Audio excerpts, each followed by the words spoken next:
കഴിഞ്ഞ ദിവസം കോഴിക്കോട് ഓമശ്ശേരി പഞ്ചായത്തിലെ വേനപ്പാറ ഹോളി ഫാമിലി സ്കൂളിൽ മെമ്മറീസ് 93 ബാച്ച് പൂർവ്വ വിദ്യാർത്ഥി സംഗമത്തിനെത്തിയ വിശിഷ്ടാതിഥിയായ അച്ഛന്റെ പ്രസംഗത്തിനും അധ്യാപകരുടെ ചോദ്യത്തിനും രസകരമായ ഉത്തരം നൽകിയ ഷംസുദ്ദീൻ എന്ന പൂർവ്വ വിദ്യാർത്ഥിയുടെ മറുപടി വേദിയെ നിർത്താതെ ചിരിപ്പിക്കുകയും ചിന്തിപ്പിക്കുകയും ചെയ്തു.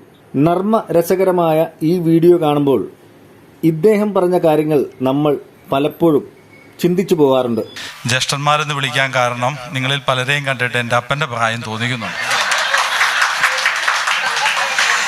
ഞാൻ നേരത്തെ ഇവിടെ വന്നിരുന്നപ്പോൾ എൻ്റെ തൊട്ട് അടുത്തിരുന്ന സാഹ് പറയുക, ഇവന്മാരൊക്കെ എന്നെ പഠിപ്പിച്ചതാണോ അത് ഇവരെ ഞാൻ പഠിപ്പിച്ചതാണോ എന്ന് സാറ് ഇവിടെ നിന്ന് ചോദിക്കുന്നത് കേട്ടു. കാരണം സാറ് നോക്കിയിട്ട് പലരെയും കണ്ടിട്ട് ഞാനിവിടെ വന്നപ്പോൾ ഒരാളെ പരിചയപ്പെട്ടപ്പോഴേ ഞാൻ തോന്നുന്നു അധ്യാപകനാണെന്ന് വിചാരിച്ചു. ആ മുടി നരച്ച ആളവിടെ പോയി, അതായിരിക്കും. ഞാൻ ഈ സ്കൂളിലെ നിങ്ങളെ പഠിപ്പിച്ച അധ്യാപകനാണെന്നാണ് ഞാൻ വിചാരിച്ചത്. സാർ എവിടെ നിന്നാന്ന് ഞാൻ ചോദിച്ചു. അപ്പം പറഞ്ഞു ഞാൻ ഈ തൊട്ടടുത്തുള്ള ഇവിടുത്തെ ഈ 92 ബാച്ചുകാരനാണെന്ന് പറഞ്ഞു.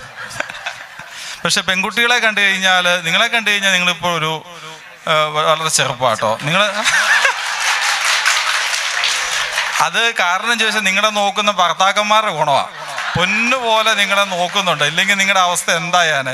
ഇവരിങ്ങനെ കിടന്ന് മല്ലടിച്ച് പോരടിച്ചും മല്ലടിച്ചും കഠിനാധ്വാനം ചെയ്തിട്ടാണ് ഇവർ പലരും. പക്ഷേ നിങ്ങൾ ഈ വെള്ള ഷർട്ടും ഇതൊക്കെ ഇട്ട് നല്ലൊരു യൂണിഫോമിറ്റി ഉണ്ട് കേട്ടോ, നല്ല രസമുണ്ട്. ഞാൻ ഷംസുദ്ദീൻ. അച്ഛനെ പോകുമ്പോൾ കണ്ടപ്പം തന്നെ പറഞ്ഞല്ലോ വയസ്സായ ആളാണ്. അപ്പോൾ അച്ഛൻ്റെ ബാക്കി കാര്യങ്ങളൊക്കെ കൂടി അറിഞ്ഞാൽ ചിലപ്പോൾ അച്ഛൻ ഒരു ദിവസം പ്രസംഗിക്കാണ്ടാവുമായിരുന്നു എൻ്റെ കാര്യം. കാരണം അച്ഛൻ 45 വയസ്സുള്ള കുട്ടികളാണെന്ന് പറഞ്ഞു. അപ്പം ഞാൻ ആലോചിച്ച് നോക്കുമ്പോൾ എനിക്ക് 48 വയസ്സായി. എവിടെയാണെന്ന് നോക്കുമ്പോൾ ഞാൻ 2 വർഷം തോൽക്കുകയും ചെയ്തതാണ്, SLC തോൽക്കുകയും ചെയ്തത്. അപ്പം നോക്കുമ്പോൾ ആ വിവരങ്ങളൊക്കെ കൂടി അച്ഛൻ അറിഞ്ഞാൽ ചിലപ്പം അച്ഛൻ ഒരു ദിവസം ശരിക്കും പ്രസംഗിക്കാനുണ്ടാവുകയും. പിന്നെ അയൽവാസിയാണ്, സ്കൂളിൻ്റെ തൊട്ടടുത്താണ്, അതുകൊണ്ട് പഠിക്കാൻ നല്ലോണം കഴിഞ്ഞു, ഒന്നും പഠിക്കാം. അപ്പം ഞാൻ ആലോചിക്കല്, എന്തിനാ ഈ പദ്യമൊക്കെ പഠിക്കല്? പദ്യം പഠിച്ചിട്ട് കാര്യമില്ലല്ലോ. അന്നൊക്കെ ഞാൻ ഈ വീട്ടിലൊക്കെ അടുക്ക പറിക്കാൻ പോയാൽ പൈസ കിട്ടും. അപ്പോൾ അടുക്ക പറിച്ച് കഴിഞ്ഞിട്ട് കിട്ടുന്ന പൈസ മതിയല്ലോ, അതിലും ലാഭം അതാണല്ലോ എന്നായിരുന്നു അന്ന് ചിന്തിച്ചത്. അത് കഴിഞ്ഞിട്ട് പിന്നെ ഞാൻ ഓരോ സന്ദർഭത്തിൽ എനിക്കത് വളരെ വിഷമമായിട്ട് തോന്നിയ ഒരുപാട് അനുഭവങ്ങളുണ്ട്. ഞാനൊരു 10-15 രാജ്യത്ത് പല ആൾക്കാരെയും കൊടുത്താണെങ്കിലും ഞാൻ പോയിട്ടുണ്ട്. ആ പോകുമ്പോഴൊക്കെ ഇംഗ്ലീഷ് അറിയാത്തത് കൊണ്ടും ബാക്കിയുള്ള കാര്യം അറിയാത്തത് കൊണ്ടൊക്കെ എനിക്ക് ഒരുപാട് ബുദ്ധിമുട്ടും വന്നിട്ടുണ്ട്. പക്ഷെ എന്നിരുന്നാലും എൻ്റെ ജീവിതത്തിൽ ആ പഠിക്കാത്ത വകയിലൊരു വലിയ ബുദ്ധിമുട്ട് വന്നില്ല. കാരണം എൻ്റെ SLC ബുക്ക് തന്നെ ഞാൻ പിന്നെ കണ്ടിട്ടില്ല, തോറ്റാണെങ്കിലും കൂടി എനിക്ക് അതിൻ്റെ ഒരു ആവശ്യവും വന്നിട്ടുമില്ല ഈ കാര്യം. അപ്പോൾ അതൊക്കെ ആലോചിച്ച് നോക്കുമ്പോൾ ഞാൻ പഠിക്കാത്തതിനെ കൊണ്ട് എനിക്കൊരു ബുദ്ധിമുട്ട് തോന്നിയില്ല. എന്നിരുന്നാലും ഇങ്ങനത്തെ പല സന്ദർഭങ്ങളിലും എനിക്ക് ബുദ്ധിമുട്ടുണ്ടായിട്ടുണ്ട്.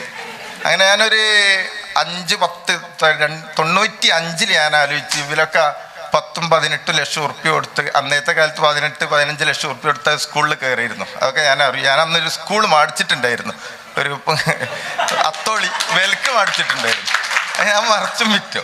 അപ്പം അന്ന് അവിടെ 5-6 പോസ്റ്റ് ഉണ്ട്. അന്ന് പോസ്റ്റിന് 15 ലക്ഷം ഉറുപ്പ്യ ഒക്കെയാണ് പറയില്ല. അന്ന് ഒരു 25,000, ഞാനതൊക്കെ നോക്കിയാൽ 25,000-26,000 ഉറുപ്പ്യ ശമ്പളം ഉണ്ടാവും. അപ്പോൾ ഞാൻ ആലോചിച്ച് നോക്കുമ്പോൾ ഇതിപ്പോൾ അങ്ങനെ പഠിച്ചു കഴിഞ്ഞിട്ടൊന്നും വാങ്ങേണ്ട ആവശ്യമില്ലല്ലോ. അപ്പോൾ അത് കഴിഞ്ഞ് ഞാൻ അന്ന് ആ ഒരു 18 ലക്ഷം ഉറുപ്പ്യ മുടക്കി ഞാനൊരു ഈർച്ചവില്ല് തുടങ്ങി ഇവിടെ പഠനത്തിൽ. അത് ഒരു 4-5 മാസം തൊട്ട് എനിക്ക് 25,000 ഉറുപ്പ്യ അന്ന് വാടകയ്ക്ക് കൊടുത്ത് കിട്ടലുണ്ട്. അപ്പോൾ ഞാൻ ആലോചിച്ച് നോക്കുമ്പോൾ 18 ലക്ഷം ഉറുപ്പ്യ കൊടുത്ത് സ്കൂൾ പോവുകയും വേണ്ട, ഒന്നും പഠിക്കുകയും വേണ്ട, നമ്മൾക്ക് 25,000 ഉറുപ്പ്യ ശമ്പളം കിട്ടുക. അങ്ങനെ നോക്കുമ്പോൾ എനിക്ക് പരാജയം തോന്നിയില്ല. അത് ഞാനൊരു 2015 തോന്നുന്നുണ്ട് 1.5 കോടി ഉറുപ്പ്യക്ക് വിറ്റ്. പെൻഷൻ്റെയിലും കൂടുതൽ പൈസയും കിട്ടിയിട്ടുണ്ട്. എന്തായാലും അങ്ങനെ നോക്കുമ്പോൾ എനിക്ക് അത് നഷ്ടം തോന്നിയില്ല. അപ്പോൾ പഠിക്കാത്ത ബുദ്ധിമുട്ടൊക്കെ ഉണ്ട് ഒരു ഭാഗത്ത്, എന്നാലും ബുദ്ധിമുട്ടില്ല. ഇനി ബാക്കി കാര്യങ്ങളൊക്കെ അച്ഛൻ്റെ അറിയുകയാണെങ്കിൽ അറിയാണ്ട് നിൽക്കാൻ നല്ലതെന്നാണ് എനിക്ക് തോന്നുന്നത്. അപ്പോൾ എനിക്ക് 3 കുട്ടികളുണ്ട്, വൈഫുണ്ട്. ഞാൻ തൊട്ടടുത്തായിരുന്നു താമസമെങ്കിലും ഇപ്പം ഞാൻ കൊടുവള്ളിയാണ് താമസം. ഇപ്പോൾ ചെറിയ ചെറിയ ബിസിനസ്സുകളൊക്കെ ഉണ്ട്, കാര്യങ്ങളൊക്കെ നടന്നുകൊണ്ട് ഓക്കെ.